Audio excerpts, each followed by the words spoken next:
Krečmerova tipologija, Sheldonova tipologija, zatim Eisenkova tipologija, pa ne znam stvarno, nemoguće da nikad čuo. Znači Krečmerova tipologija, Sheldonova tipologija, Eisenkova tipologija.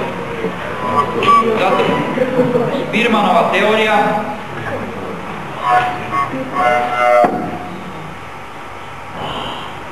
Thurstonovo shvatanje sposobnosti,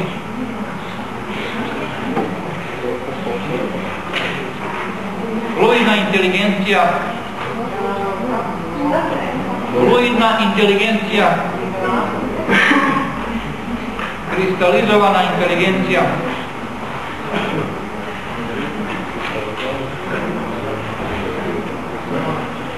kolišnik inteligencije,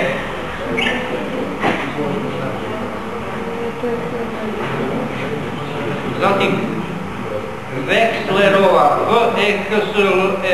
skala. Tu se samo radi o običnom pitanju, ne morate napraviti učiti. Zatim objektivni test ličnosti.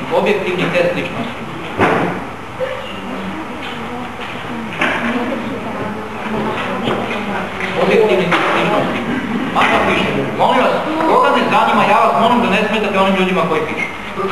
Ja ne znam, stvarno, potpise neću dajem više da znate.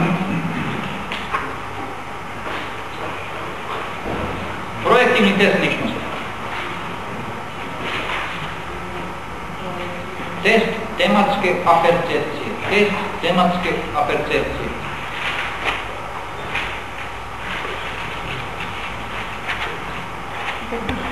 Rorschachov test.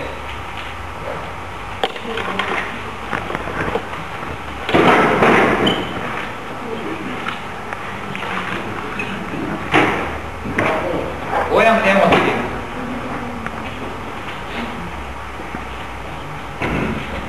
Zatim emocionalne komponente.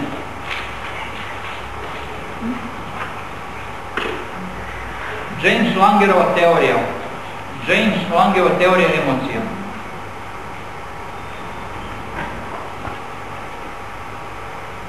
Cannon-Bardova teorija emocija. I onda imamo još Cannon-Bardova teorija emocija. Imamo Ledoux-ova teorija emocija. Tu se radi samo po nekoliko rečenica svaki. Ledoux-ova teorija emocija. Zatim treba da savladamo i da naučimo pojmove koji se zovu motivacija, zatim potreba, motiv i cilj. Znači motivacija, potreba, motiv, cilj. To su pojmovi koji treba se naučiti.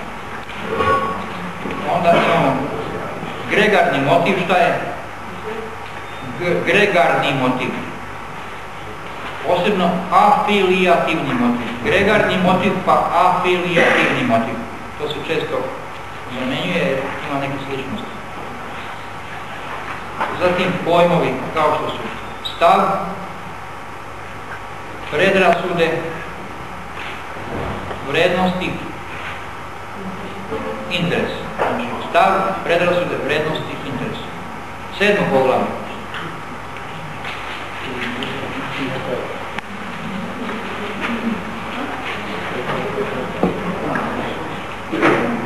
Pojmovi, znači pozitivno zdravstveno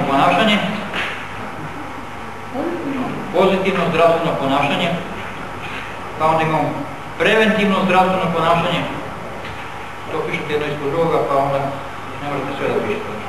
Znači pozitivno zdravstveno ponašanje, preventivno zdravstveno ponašanje, bolesničko ponašanje i ponašanje u ulozi bolesnika.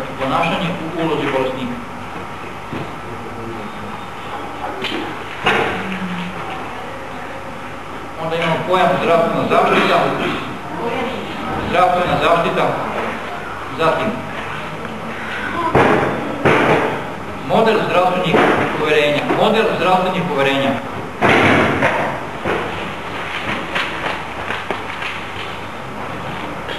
zatim Mihenikova teorija.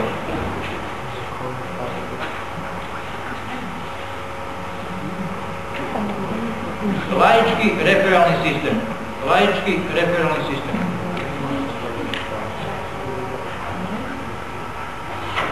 Transteorijski model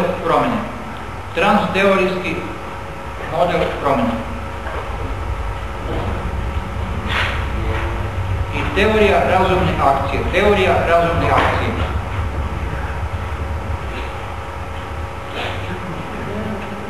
razumne akcije. Osmo poglavlje.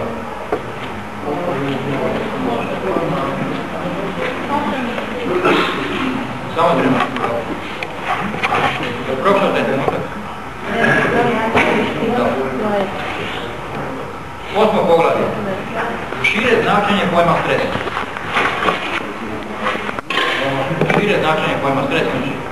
I imamo i uže značenje pojma stresa.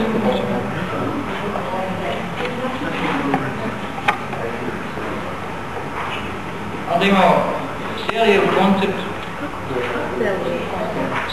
koncept stresa.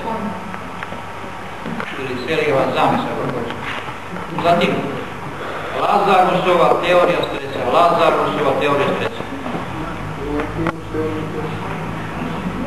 Tu obratite pažnju na primarna procjena stresnih događaja i sekundarna procjena stresnih događaja. Kod Lazarusa. Šta je primarna procjena, šta je sekundarna? Primarna procjena stresnih događaja i sekundarna. Onda imamo Mihenikova teorija ili Mihenikov koncept stresa.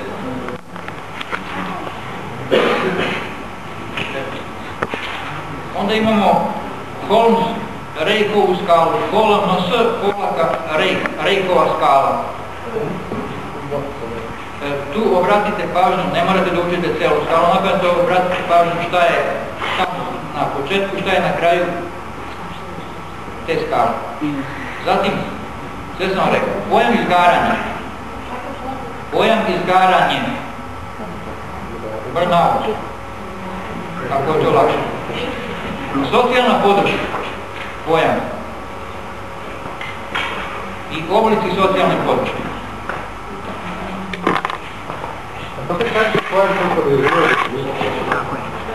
Pa, napamet od reči do reči sa interfunkcijama i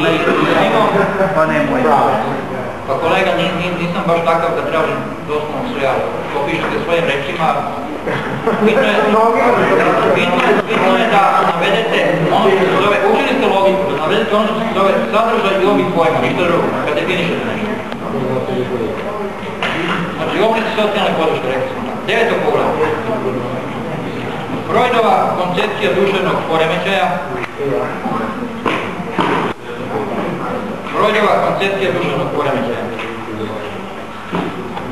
Zatim, behavioristička zamisao duševnog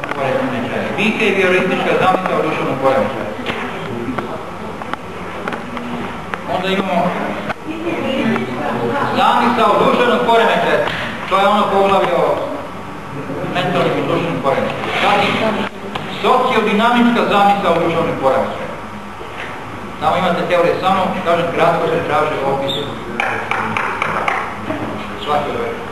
Sociodinamička zamisao duševnog poremećaja. Onda imate posebno sociološka zamisao duševnog poremećaja. Onda imamo funkcionalistička zamisao duševnog poremećaja.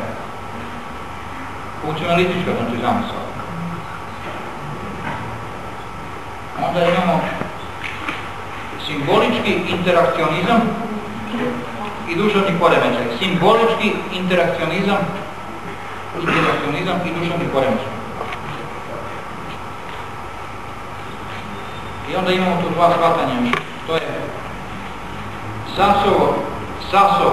Sasovo tumačenje duševnog poremećaja i ovo se lako pamti, zove se Šehovo tumačenje i shvatanje duševnog poremećaja. Šehovo shvatanje duševnog poremećaja.